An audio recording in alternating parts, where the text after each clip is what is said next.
নমস্কার বন্ধুরা, প্রগতিস কিচেনে আপনাদের সকলকে অনেক অনেক স্বাগত। আজকে আমি যে রেসিপিটা নিয়ে চলে এসেছি তার নাম সয়াবিনের মুইঠা। তো চলুন দেখে নেই আমি কিভাবে সয়াবিনের মুইঠা তৈরি করলাম। বন্ধুরা, আপনারা কিন্তু ভিডিওটা প্রথম থেকে শেষ অবধি অতি অবশ্যই দেখবেন। সয়াবিনের মুইঠা তৈরির জন্য আমি এখানে কিছু সয়াবিন নিয়ে নিয়েছি। এগুলোকে আমি খুব সুন্দর করে সিদ্ধ করে নিয়েছি। দেখুন, সিদ্ধ করার পর কত সুন্দর ফুলে গেছে এগুলো। এখানে আমি কিছু আলুকে লম্বা লম্বা করে কেটে নিয়েছি। এগুলোকে আমি সুন্দর করে ধুয়েও নিয়েছি। এখানে আমি একটা মশলার পেস্ট তৈরি করে নিয়েছি। এর মধ্যে রয়েছে টমেটো, আদা, লঙ্কা আর সাদা জিরে। সয়াবিনটাকে আমি মিক্সার গ্রাইন্ডারের মধ্যে দিয়ে সুন্দর মাংসের কিমার মতন করে গুঁড়ো করে নিয়েছি। দেখুন কত সুন্দর মাংসের কিমার মতোই কিন্তু লাগছে। সয়াবিনের কিমাটার মধ্যে আমি দিয়ে দিয়েছি কাঁচা লঙ্কা, হলুদ, নুন, একটু চিনি, ভাজা মশলার গুঁড়ো আর বেসন। ভাজা মশলাটার মধ্যে রয়েছে জিরে, ধনে, শুকনো লঙ্কা গুঁড়ো করা। এইগুলো এবার আমি সুন্দর করে মেখে নেব। দেখুন, আমি এটাকে খুব সুন্দর করে মেখে নিয়েছি। মাখার পর ঠিক এরকমই দেখতে হয়েছে। এবার আমি এটাকে হাত দিয়ে মুঠো মুঠো করে মুইঠার আকারে গড়ে নেব। ঠিক এইভাবেই মুঠো মুঠো করে মুইঠার আকার আমি দিয়ে দিচ্ছি। দেখুন কত সুন্দর মুইঠার আকারে আমি গড়ে নিয়েছি। দেখুন ঠিক এই রকম দেখতে হবে। এভাবেই আমি বাকিগুলো মুইঠার আকারে গড়ে নিয়েছি খুব সুন্দর করে। একটা থালার মধ্যে রেখেছি, আপনারা দেখতেই পাচ্ছেন কত সুন্দর মুইঠার আকার আমি দিয়ে দিয়েছি এগুলোকে। এবার এগুলোকে আমি তেলের মধ্যে দিয়ে ভেজে নেব। একটা কড়াইতে তেল গরম করতে আমি দিয়ে দিয়েছি। তেলটা গরম হয়ে গেলেই আমি এর মধ্যে কিছু বাদাম ভেজে নেব। বাদামগুলোকে আমি সুন্দর লাল করে ভেজে নেব।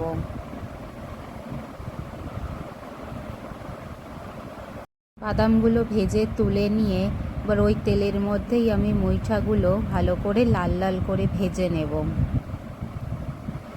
দেখুন একে একে আমি মুইঠাগুলো এর মধ্যে দিয়ে দিচ্ছি। এই সময় আঁচটা কিন্তু লো হিটে রাখতে হবে, তা না হলে মুইঠাগুলো ভেতর থেকে সুন্দরভাবে সিদ্ধ হবে না। দেখুন মুইঠাগুলো কত সুন্দর আমি লাল লাল করে ভেজে নিয়েছি। ঠিক এই রকম লাল করেই কিন্তু ভাজতে হবে। এবার আমি এগুলোকে তুলে নেব একটা পাত্রের মধ্যে। এগুলো কিন্তু একটুও ভেঙে যায়নি। ঠিক একইভাবেই আমি সমস্ত মুইঠাগুলো ভেজে নিয়েছি। বন্ধুরা, আপনারা কিন্তু এভাবেও খেতে পারেন বিকেলে স্ন্যাক্স হিসাবে, অথবা ঝোলের মধ্যে দিয়েও কিন্তু খেতে পারেন। দেখুন কত সুন্দর করে ভাজা হয়েছে মুইঠাগুলো। এবার আমি কড়াইতে আরেকটু তেল দিয়ে আলুগুলো তার মধ্যে দিয়ে দিয়েছি, আগে থেকে নুন হলুদ মাখিয়ে। এবার আমি এগুলোকে সুন্দর লাল লাল করে ভেজে নেব। দেখুন লাল লাল করে আমি ভেজে নিয়েছি, কত সুন্দর লাগছে। এখানে আমি নিয়ে নিয়েছি জিরে, একটা শুকনো লঙ্কা আর তেজপাতা। এটা আমি তেলের উপরে দিয়ে দেব। কড়াইতে তেলটা গরম হয়ে গেছে। এবার আমি এর মধ্যে দিয়ে দেব জিরে, শুকনো লঙ্কা, তেজপাতা আর সামান্য একটু চিনি। এটা দিয়ে আমি কিছুক্ষণ ভাজা ভাজা করে নেব। এবার আমি এর মধ্যে আগে থেকে বেটে রাখা মশলাটা দিয়ে দিয়েছি। এটা দিয়ে আমি ততক্ষণ নাড়াচাড়া করব যতক্ষণ না এর উপরে তেল ভেসে ওঠে। আমি এর মধ্যে একটুখানি হলুদ গুঁড়োও দিয়ে দিয়েছি আর সামান্য নুন দিয়ে দিলাম। এটা দিয়ে আমি মশলাটাকে নাড়াচাড়া করব। হলুদটা দেওয়ার পর আমি এখানে দিয়ে দেব সামান্য একটু কাশ্মীরি লঙ্কার গুঁড়ো। এটা দিলে কালারটা কিন্তু খুব সুন্দর হয়। মশলাটা নাড়াচাড়া করতে করতে এর উপরে কত সুন্দর তেল উঠে গেছে।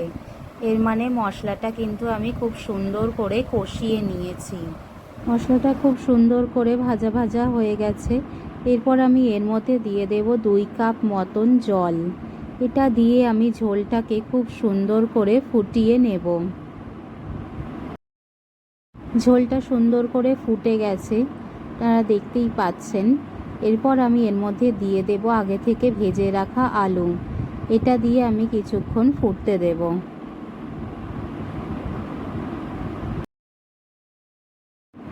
ঝোলটা খুব সুন্দর করে ফুটে গেছে।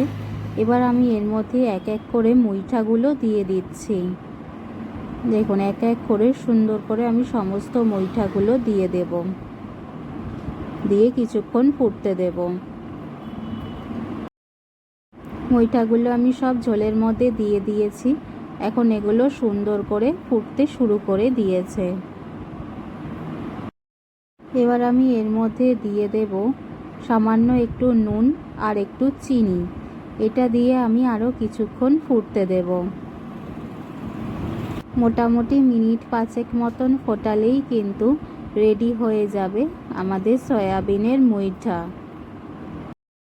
মিনিট 5 নাড়াচাড়া করার পর আমি এর মধ্যে দিয়ে দেব সামান্য একটু ঘি, গরম মশলা আর বাদামটা যেটা আমি ভেজে রেখেছিলাম সেটা গুঁড়ো করে আমি এর মধ্যে দিয়ে দেব।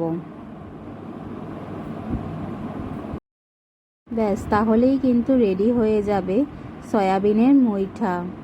খুব সহজেই কিন্তু এটা তৈরি করে নেওয়া যায়। আমার ভিডিওগুলো ভালো লাগলে একটা লাইক, শেয়ার, সাবস্ক্রাইব অতি অবশ্যই করবেন। ধন্যবাদ।